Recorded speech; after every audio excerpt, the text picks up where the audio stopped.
Hi friends, welcome to Choice Craft House. இன்னைக்கு நம்ம ஹோம்மேடா kinetic sand தான் மேக் பண்ணி பார்க்க போறோம். இது நம்ம சப்ஸ்கிரைபர்ல ஒருத்தவங்க கேட்டிருந்தாங்க. சோ அவங்களுக்காக இது ட்ரை பண்ணி பார்த்தறலாம். நெக்ஸ்ட் இத நான் க்ளூ இல்லாம தான் ட்ரை பண்ணி பார்க்க போறேன். இதுல நான் க்ளூக்கு பதிலா விம் ஜெல் தான் யூஸ் பண்ணியிருக்கேன். ஒரு பவுல்ல விம் ஜெல்ல கொஞ்சமா ஆட் பண்ணிக்கிறேன். நெக்ஸ்ட் இன்னொரு பவுல்ல சாண்ட நல்லா அரைச்சு எடுத்து வச்சிருக்கேன். இப்போ இந்த அரைச்சு எடுத்து வச்ச சாண்ட விம் ஜெல்ல கொஞ்சம் கொஞ்சமா ஆட் பண்ணி இத நல்லாவே மிக்ஸ் பண்ண போறேன். அவ்வளவுதான். நம்ம இப்படி இதை கொஞ்சம் கொஞ்சமாக மிக்ஸ் பண்ணும்போது அந்த கைனெடிக் சாண்ட் மாதிரி நம்மளுக்கு கிடைக்கும். நான் இன்னும் கொஞ்சம் விம் ஜெல் ஆட் பண்ணி இதை நல்லாவே மிக்ஸ் பண்ணிக்கிறேன். இப்போ நம்ம விம் ஜெல் கொஞ்சம் ஆட் பண்ணனால இது லிக்விட் ஆயிடுச்சு. ஸோ அதனால் நான் அதிகமாகவே சாண்டை ஆட் பண்ணி நல்லாவே மிக்ஸ் பண்ண போகிறேன். இது நம்மளுக்கு ஒரிஜினல் கைனெடிக் சாண்ட் மாதிரி கிடைக்காது. பட் இதை கையில் வச்சு விளையாடும்போது அந்த கைனெடிக் சாண்டோட ஃபீல் இருக்கும்.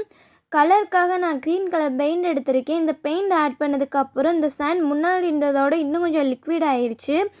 அதனால நான் இன்னும் கொஞ்சம் சாண்ட் ஆட் பண்ணி இதை நல்லாவே மிக்ஸ் பண்ணி விட்டுக்கிறேன். அவ்வளோதான். இதை நம்ம இப்போ நல்லாவே மிக்ஸ் பண்ணி முடிச்சாச்சு. இப்போ நம்மளுக்கு சூப்பரான கைனெடிக் சாண்ட் ரெடி ஆயிடுச்சு. இதை நான் கையில் எடுத்து மிக்ஸ் பண்ண போகிறேன். இதை கையில் எடுக்கும்போது அவ்வளோ சாஃப்டாக இருந்துச்சு. இப்போ நம்மளுக்கு ஹோம்மேட் கைனெடிக் சாண்ட் செமையாகவே ரெடி ஆயிடுச்சு. இப்போ இதை நம்ம விளையாண்டு பார்த்துடலாம். அதுக்கு நான் ஒரு சின்ன பவுல் எடுத்திருக்கேன். இதில் இந்த கைனெடிக் சாண்டை ஃபுல்லாக ஃபில் பண்ணிவிட்டு இதை ஒரு மோல்டு மாதிரி யூஸ் பண்ணியிருக்கேன். இப்போ நம்ம இதை கட் பண்ணி விளையாடலாம். இது கட் பண்ணும்போது அவ்வளோ சூப்பராக இருக்குது. இதை நான் ரொம்ப நேரமாக கட் பண்ணி விளையாண்டுக்கிருந்தேன். இது பார்க்குறதுக்கு ஓரளவு கைனெடிக் சாண்ட் மாதிரி தான் இருக்குது. விளையாடுறதுக்கும் அந்த மாதிரி தான் இருக்குது.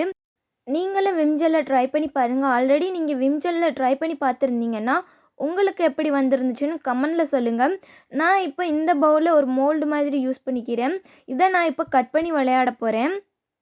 இப்போ நம்மளுக்கு homemade Vim gel kinetic sand சூப்பராகவே ரெடி ஆயிடுச்சு.